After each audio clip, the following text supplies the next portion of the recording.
High বন্ধুরা, নমস্কার। আপনারা দেখছেন এই যে ফোনপের যে প্রবলেমটা, account related issue. UPI payment are not allow on ether your account type or the receiver account type. Please contact your bank or more information. ঠিক আছে, এই যে ইস্যুটা এখন হচ্ছে অনেকে, বিশেষ করে পিএনবি, তা পাঞ্জাব ন্যাশনাল ব্যাংকের পক্ষ থেকে। তা এখন মানে বলবো যে কীভাবে এটা আপনারা সলভ করবেন। ধরুন এক এক করে বলে দিই, এবং একবার আমি ওটা করেও দেখাচ্ছি ডাইরেক্ট যেটা হচ্ছে। এবং ফোনপেতে চলে গেলাম, এখানে 1 টাকা মারি, ঠিক আছে, নাম চলে এসেছে সব, ঠিক আছে। ইউপিআই পিন পাঠানোর অপশনও দিয়ে দিয়েছে, পে পিন দিচ্ছি। পিন দেওয়ার পরে দেখুন বন্ধুরা, সেই same problem, account related issue. তো এখন বলি যে এই বিষয়টা সলভ হবে কীভাবে।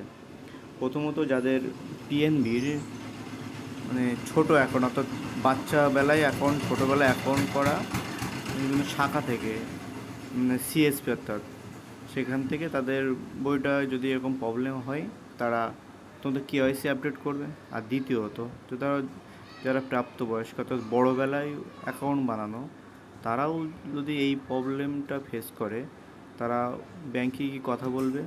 ব্যাংকে গিয়ে কথা, তাদের কেওয়াইসি আপডেট করবে। যেটা আমি ইনফরমেশান পেয়েছি সেটা ব্যাংকেই কথা বললাম।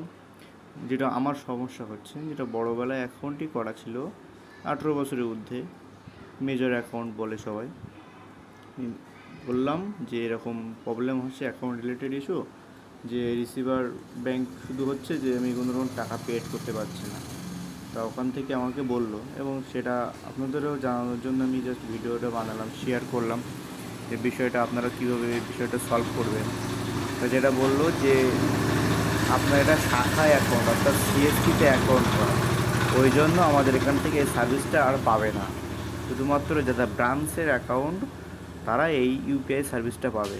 আমার যতদূর মনে হয় এটা নিজেদের স্বার্থেই শাখা তো সিএসপিগুলো এমনটি করছে, যেহেতু তোমরা মানে ইউপিআই ইউজ করছো, তাদের সেখানে কোনো রকম ক্যাশ উইথড্রল বা ক্যাশ ডিপোজিট করছো না, সেই সূত্রে কাস্টমার সার্ভিস পয়েন্টগুলো এমনটি করছে। কারণ তারা তো সাধারণত কমিশনের উপরে চলে, সেই সূত্রে তাদের এই মন্তব্য। তো আমি সেখানে জিজ্ঞাসা করলাম যে স্যার, যে তাহলে এটা আমি ইস্যুটা সলভ করবো কীভাবে? বলছে ঠিক, একটা অ্যাপ্লিকেশান, সাদা কাগজ একটা ফর্ম অ্যাপ্লিকেশান ভরে ব্রাঞ্চে আপনার বইটা ট্রান্সফার করে নিলেই প্রবলেমটা সলভ হয়ে যাবে। তাহলে বোঝা গেল বন্ধুরা যে বিষয়টা, যে সিএসপির অ্যাকাউন্টগুলো এই প্রবলেম হবে, ব্রাঞ্চের অ্যাকাউন্টগুলো হবে না। ব্রাঞ্চের অ্যাকাউন্টগুলো যেগুলো সিএসপির অ্যাকাউন্ট ছিল, সেগুলো ব্রাঞ্চে ট্রান্সফার করাতে হবে। আর যাদের ব্রাঞ্চে অ্যাকাউন্ট ছিল তাদের এই প্রবলেম, তাদের প্রবলেমটা কীভাবে সলিউশন, তাহলে সেটাও নিয়ে কথা বললাম। সেখানে বললো তারা কেওয়াইসি করবে, তারা কেওয়াইসির মাধ্যমে তাদের ডাটাটা আপডেট করাবে, তাহলে এই প্রবলেমটা সলভ হয়ে যাবে। এমনকি যে আমি যে পিএনবি 1 থেকেও এটা চেষ্টা করছি, সেটাও কিন্তু ওখান থেকে শো হচ্ছে না। আমি যে পিএনবি 1 থেকে খুললাম, কিন্তু বিষয়টা বন্ধুরা ওখান থেকে আমি দেখাতে পারবো না যে ইউপিআইটা করবো কীভাবে, কারণ ওর মধ্যে স্ক্রিন রেকর্ডটা সাপোর্টই করে। থ্যাংক ইউ, ধন্যবাদ, নমস্কার বন্ধুরা।